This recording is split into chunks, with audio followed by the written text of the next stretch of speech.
저는 현재 약 1억 8천의 순자산을 있습니다. 이 모든 것은 무일푼으로 시작해서 돈을 모아야겠다라고 결심하고 나서 2년 반 만에 이뤄낸 결과입니다. 그 과정을 돌이켜보면 이걸 제대로 하지 않았다면 지금의 결과도 절대 없었을 거라고 생각합니다. 반갑습니다. 눈덩이 연구소입니다. 월 300이 안 되는 평범한 중견기업에 재직 중인 저는 어떻게 2년 반 만에 1억 8천을 모을 수 있었을까요?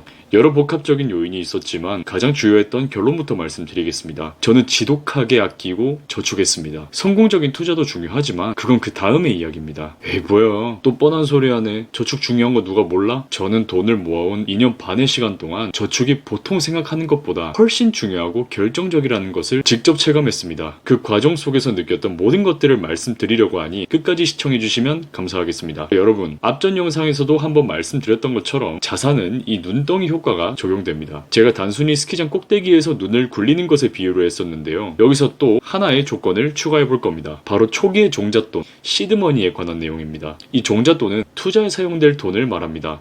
여기 A와 B가 있습니다. A는 10의 크기를 가진 눈덩이를 굴리고요. B는 20의 크기를 가진 눈덩이를 굴립니다. 처음에는 10만큼의 차이가 나죠. 그리고 각자 눈덩이를 굴려서 도착했을 때 30배가 커져서 A의 눈덩이가 300의 크기가 되었다면 B의 눈덩이는 600의 크기가 되어 있을 겁니다. 자, A와 B의 비율적인 차이는 똑같이 2배의 차이를 보입니다. 하지만 절대값의 차이는 처음엔 10, 그리고 나중에는 300의 차이가 나죠. 절대값에서 차이가 굉장히 크게 벌어집니다. A는 아주 눈물이 날 겁니다. 처음 시작할 때는 B가 나보다 조금 더 크네 하고 시작했지만 똑같은 길을 걸어온 이후의 결과물의 차이는 어마어마했으니까요. 이렇게 자산을 불리는 데에는 시드머니의 크기가 처음엔 작은 차이라도 나중엔 아주 큰 차이를 보이게 됩니다. 티끌이 시간이 지나고 난 후에는 정말 태산이 되어 있는 것이죠. 그래서 투자는 둘째 치더라도 초반에 그 티끌 같은 돈을 절대 무시해서는 안 된다는 것입니다. 만약 A가 처음에 눈을 조금만 더 붙여서 5의 크기로라도 시작을 했으면 얼마나 좋았을까요? 박탈감은 훨씬 덜했겠죠. 그러면 여기까지 투자를 하기 전 초반 시드머니의 크기가 얼마나 중요한지는 어느 정도 체감이 되셨을 겁니다. 그리고 그 시드머니를 위해서는 어떻게든 티끌이라도 붙이는 게 중요하다고 말씀드렸죠. 저는 그 티끌을 붙이는 과정에서 가장 효과를 많이 본 방법이 바로 저축이었습니다. 왜 그렇게 느꼈는지 지금 말씀드릴게요.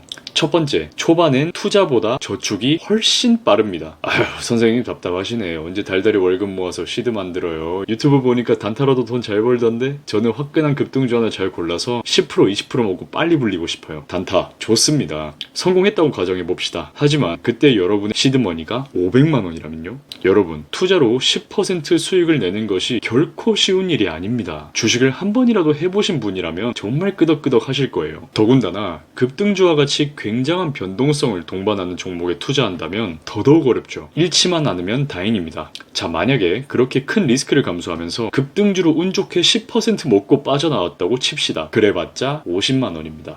그렇게 500만원을 가지고 50만원 먹고 빠지는 건 어렵기도 어렵고 자칫하면 50을 벌긴커녕 250만원을 잃을 수도 있습니다. 이건 제 경험담. 자, 그러니까 달마다 투자를 통한 수익률로 50만원 불리기가 정말 어렵다는 것도 아시겠죠? 하지만 리스크 0의 방법으로 달마다 추가로 50만원씩 불릴 수 있는 확정적인 방법이 있다면요? 그게 바로 전략이고 저축입니다. 어휴... 달달이 나가는 고정비만 해도 빠듯한데 여기서 뭘 또 전략을 하란 말이야 라고 하시면서 술은 또 먹어줘야 되죠. 담배도 하루 이틀에 한 갑씩은 펴야 되고 게임의 현질도 좀 해야 되고 그리고 밥 먹고 스타벅스 커피도 한 잔씩 꼭 마셔줘야 소화가 잘 되는 분 계시죠. 제가 예전에 딱 그랬습니다. 그래서 여러분 정말 중요한 내용을 말씀드릴게요.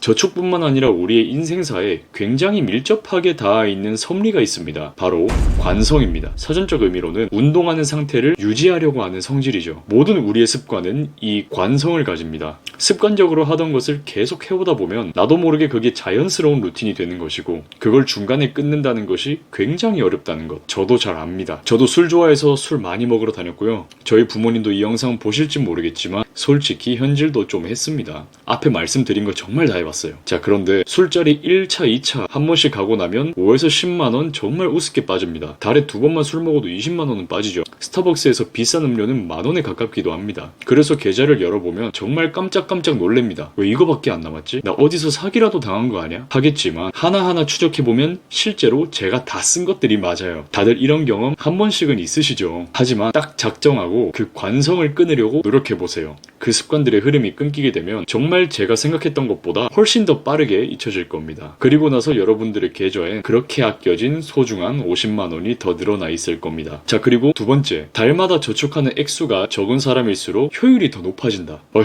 티끌 모아 티끌인데 난 원래 저축도 얼마 못해서 이거 아껴봤자 티도 안 나 라고 하고 계신가요? 아니요. 이런 분들은 아낄수록 티가 훨씬 더 많이 납니다. 티가 많이 나면 재미도 더 생기죠. 이런 분들은 전략이 훨씬 더 맛있게 느껴지실 겁니다. 자, 이렇게 한번 보겠습니다. 아까의 A는 한 달에 100만원을 저축합니다. 그리고 B는 한 달에 200만원을 저축하고 있습니다. 둘의 저축액은 2배 차이가 나죠. 하지만 B가 더 많은 돈을 모으고 있다고 해서 술집 사장님이 B에게 술값을 2배로 더 받나요? 아니죠. 술값, 커피값, 이런저런 소비에 의해서 발생되는 금액은 A와 B에게 모두 동일하게 적용됩니다. 그렇게 둘 다 동일한 노력으로 동일하게 50만원을 더 절약한다고 한다면 A는 원래 저축하는 액수보다 1.5배나 더 많은 돈을 모을 수 있게 되는 겁니다. 그러니 자신의 종잣돈은 처음보다 1.5배 더 빠르게 불어나가겠죠. 그런 분들일수록 저축이 훨씬 더 재밌게 느껴지기 때문에 전략하는 습관이 빠르고 바르게 잡힐 겁니다. 여러분, 태산은 처음부터 태산이 아니었습니다. 티끌이라고 무시하면 계속 티끌만 남아있겠죠. 마지막 세 번째, 평생 가는 부자 되는 습관이 생긴다. 결국 돈을 많이 벌고 난 이후에도 전략하는 습관이 들어있지 않으면 파산합니다. 해외의 유명 연예인, 래퍼들, 3대가 먹고 살 만큼의 돈을 벌어놓은 사람도 파산한다는 얘기 종종 접하시죠. 사실 저도 돈을 어떻게 썼길래 그걸 다 쓸 수 있었을까 궁금하기도 합니다. 그런데 우리는 그렇게 많은 돈을 단기간에 확 벌 수 있는 사람이 아니죠. 우리가 자산을 긴 호흡으로 불리면서 그 오랜 시간에 걸쳐서 전략하고 저축하는 습관은 자연스럽게 몸에 배어나게 될 겁니다. 자, 그렇게 해서 유의미한 크기의 자산을 만드는 데 성공했다고 합시다. 10억이라고 할게요. 자, 그러면 내가 이렇게 10억을 만들었으니 야, 이제 흥청망청 쓸 거야 할까요? 아니겠죠. 실제로 그렇게 하려고 해도 내가 지금까지 걸어온 길이 아까워서라도 안 할 겁니다. 대신 삶에 더 큰 여유가 생기겠죠. 자산 불리기의 첫 시작은 저축입니다. 유의미한 시드머니를 만드는 과정이죠. 그리고 더 중요한 것, 자산이 충분히 불어난 그 이후 그것을 유지할 수 있게 만드는 힘은 바로 전략입니다.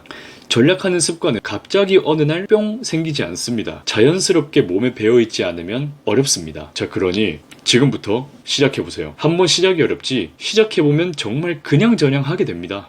자, 그렇다면 전략하고 저축하는 게 중요하다는 것도 잘 알겠어요. 어떻게 하는 게 좋은 방법인지 모르겠습니다 라고 하시는 분들도 계실 거예요. 저도 사회초년생일 때는 어떻게 시작을 해야 하는지 정말 궁금했으니까요. 그래서 다음 영상에는 제가 어떤 방법으로 전략하고 저축했는지 그 방법을 공유드리도록 하겠습니다. 오늘 영상이 유익하셨다면, 그리고 앞으로의 제 여정이 궁금하시다면 구독과 좋아요를 통해서 제 동료가 되어주셨으면 합니다. 오늘도 고생하셨습니다.